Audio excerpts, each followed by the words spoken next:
Mega menyiksa kami habis-habisan tanpa ampun. Yah, ungkapan perasaan hati kecil Yu Zhang middle blocker Eye Peppers asal Cina tersebut setelah dirinya dibuat Mega babak belur kena headshot bogeman super keras Megatron. Kalian gak ada yang nyadarkan, ternyata yang kena headshot bukan cuma Zhang Yu saja.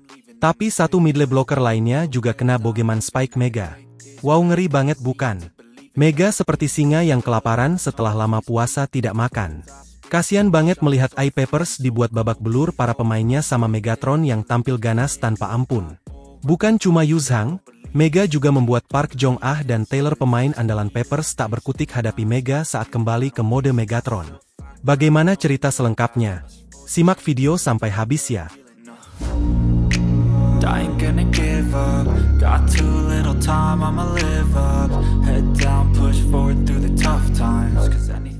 Tim Jungkwanjang Red Sparks akhirnya berhasil mengamankan 3 poin setelah mampu menggilas Eye Peppers dengan skor 3-0.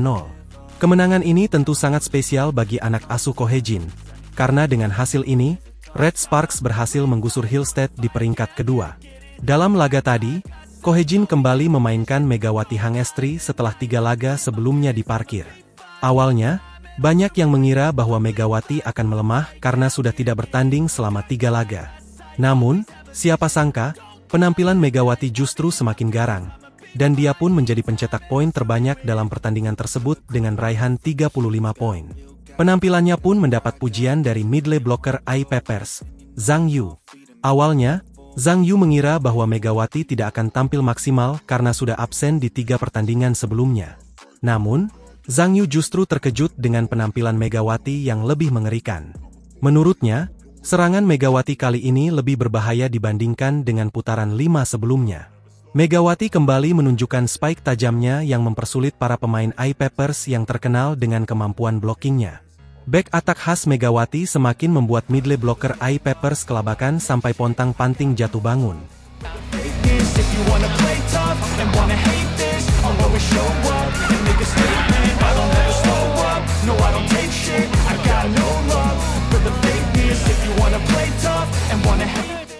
Kemenangan ini semakin penting karena Red Sparks sudah melakoni laga kandangnya melawan tim peringkat 6, Gwangju Saving Bank Eye Peppers.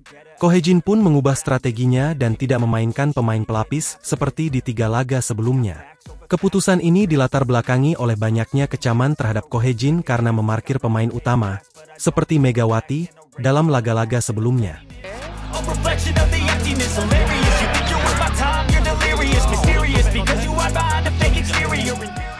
Sementara itu, di sisi tim lawan, Eye Peppers yang sudah dipastikan tidak lolos ke playoff tetap menurunkan kekuatan penuh, dengan Park Jong Ah dan Zhang Yu menjadi pilihan utama. Dengan kembalinya Ko Hye-jin menurunkan pemain utama, Red Sparks kembali menunjukkan permainan dominan mereka. Para penggemar yang sudah lama merindukan serangan brutal dari Megawati akhirnya bisa menyaksikan kembali penampilan terbaiknya. Banyak yang mengira bahwa Megawati akan melemah, namun dia justru tampil semakin garang, memukau para penggemar dan membuat para pemain Eye Peppers kesulitan menghadang spike-spike tajamnya. Zhang Yu, middle blocker asing dari Eye Peppers, pun memuji penampilan Megawati setelah pertandingan. Kami mengira bahwa Megawati akan melemah karena tidak dimainkan dalam 3 laga sebelumnya. Namun, ternyata dia justru bermain lebih mengerikan dari putaran 5 kemarin, dan cukup membuat kami kerepotan menghentikannya, ujar Zhang Yu. Megawati saat ini berada di peringkat ketiga dalam daftar top scorer. Namun posisinya mulai terancam oleh pesaing terdekatnya, Lethia Moma Basoko. Meskipun poin Megawati tidak bertambah karena diparkir oleh Ko Hye-jin, namun berkat laga ini ia sudah mengemas 764 poin sepanjang musim ini. Megawati telah diparkir di 3 laga terakhir melawan Pink Speeders, IBK Altos, dan Hyundai Hillstatter.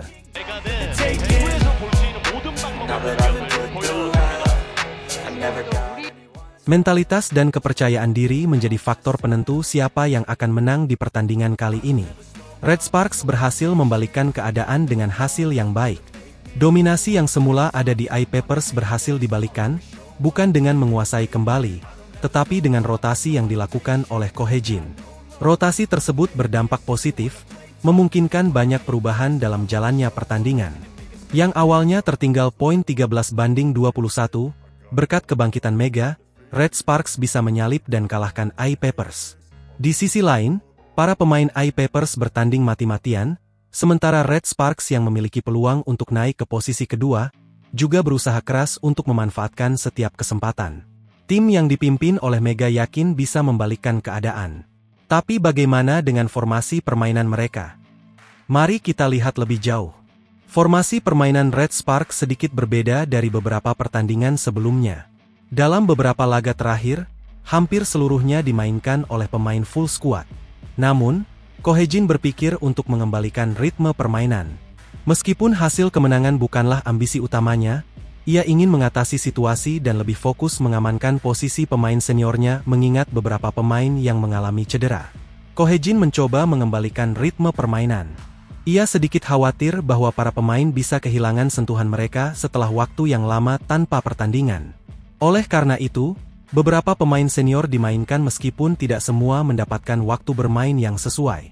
Namun, pemain senior dan junior tampak menikmati kesempatan yang diberikan oleh pelatih berusia 44 tahun tersebut. Red Sparks mampu menunjukkan performa yang lumayan baik, meskipun beberapa pemain membutuhkan waktu lebih untuk menunjukkan kemampuan terbaik mereka. Permainan berlangsung dengan intensitas tinggi. Tim benar-benar menunjukkan perlawanan besar. Namun, dalam beberapa momen, mereka kesulitan untuk membalikkan keadaan. Meskipun dominasi sempat berpihak pada lawan, mentalitas dan kepercayaan diri menjadi penentu siapa yang akhirnya keluar sebagai pemenang.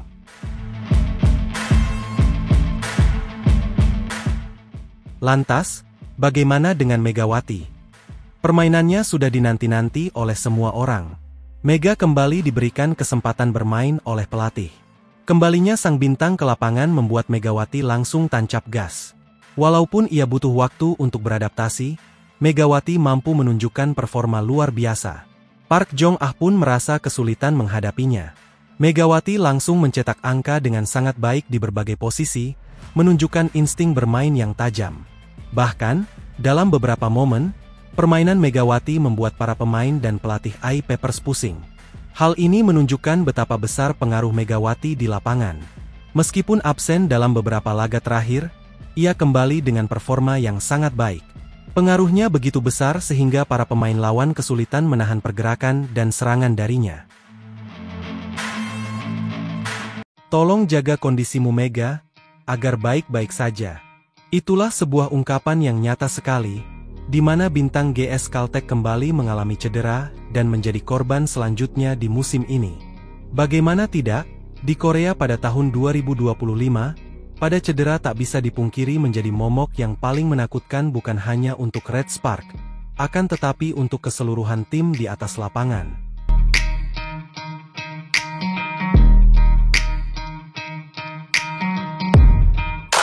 Semuanya pernah merasakan badai cedera yang sangat besar yang membuat publik ragu tentang situasi dan kondisinya yang berlangsung satu sama lain. Hal inilah yang membuat klub-klub di Korea kelabakan tentang kondisinya di atas lapangan, dikarenakan secara utuh permainan, dalam masalah bermain tersendiri. Kehilangan satu pemain dan dua pemain bisa merusak kondisi tim. GS Caltech pernah memiliki pemain yang cedera, kemudian Eye Peppers pernah memiliki pemain yang cedera, kemudian Hyundai memiliki pemain yang cedera. Red Spark juga memiliki pemain yang cedera, dan Pink Spider pun memiliki berbagai pemain yang mengalami cedera, kemudian Hi-Pass harus memanggil kembali Tancha. Dalam catatannya sampai saat ini, hanya IBK klub yang tampaknya mereka tidak mengalami pemain cedera parah, yang berpengaruh besar. Memang ada pemain yang sempat absen, namun tampaknya pengaruh full secara keseluruhan. Kehilangan bintang, sampai harus diganti dua klub ini cukup beruntung. Namun sebuah pesan penting untuk Mega diberikan oleh bintang GS Caltech, di mana GS Caltech yang gagal menaklukkan Hi-Pass, yang berhasil menang dengan skor akhir 3-2 dari GS Caltech pada Rabu 12 Maret. Meski terpaksa berbagi poin, karena permainan full set Hi-Pass berhasil naik ke posisi 4 klasemen sementara. Kang Sohwi mampu menyalip IBK Altos dengan mencatatkan 16 kali kemenangan, dan 18 kali kekalahan, dengan total 44 poin. Sebenarnya IBK Altos turut memiliki poin yang sama, Hamon Lee Soyoung kalah unggul dari jumlah kemenangan. Sementara itu kekalahan GS Caltech menunduk ambisi Giselle Silva untuk keluar dari dasar klasemen. Berhasil mencatatkan 3 kemenangan beruntun dari Red Spark, Hillstate dan iPapers, GS Caltech kini semakin berpeluang untuk naik ke klasmen. Sayangnya, 1 poin dari laga tersebut tak berbuah banyak pada posisi tim di klasen. Dari 34 kali penampilan, tim mencatatkan 10 kali menang dan 24 kali kalah dengan total 33 poin.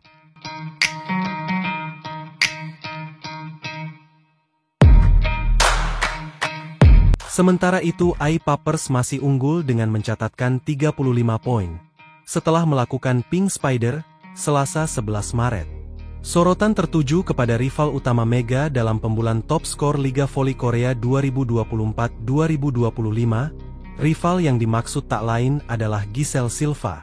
Dalam laga tersebut Silva keluar sebagai top skor pertandingan, namun memang kejadian yang paling tidak diinginkan oleh siapapun kembali justru terjadi. Di mana An Hee-jin mengalami cedera. Memang sejatinya An Hee-jin tidak mengalami benturan sekeras Bukilik ataupun benturan-benturan parah yang lainnya. Akan tetapi An Hee-jin ia mengalami cedera karena kasus dirinya sendiri. Dalam beberapa bulan terakhir, kakinya tertekuk di bagian belakang ketika ingin mengembalikan bola, sehingga cedera lama yang didalaminya bangkit kembali. Suasana pun kembali berubah menjadi muram, dan tampaknya cedera yang digadang-gadang sudah sembuh. Bisa bangkit karena tekanan kaki, sekaligus suasana pertandingan yang begitu sat mencengkam sekali di atas lapangan. Hingga padanya An Hee-jin tak bisa melakukan apapun dan dirinya hanya bisa terdiam sambil meratapi nasibnya. Ambisi ingin memberikan yang terbaik, walaupun bisa dikatakan keadaan tidak mendukung memang sudah menggebu. Namun padanya ia hanya bisa pasrah. Namun siapa yang menyangka bahwa kabar membahagiakan justru terjadi di pertandingan IBK melawan Hyundai, di mana Kim Da-in sebagai salah satu andalan pemain utama dari Hyundai dirinya mengalami cedera yang lumayan parah sekali. Kabar Kim Da-in cedera ini memang sempat mengejutkan seluruh Korea, dikarenakan hanya dalam 1 ronde ke-6 ini sudah memakan berbagai korban. Total ada 4 korban jika dihitung dalam ronde ke-6 ini, yang menjadi sebuah inklusivitas bahwa permainan secara keseluruhan tim memiliki tekanan yang hebat, sekaligus ambisi yang gila.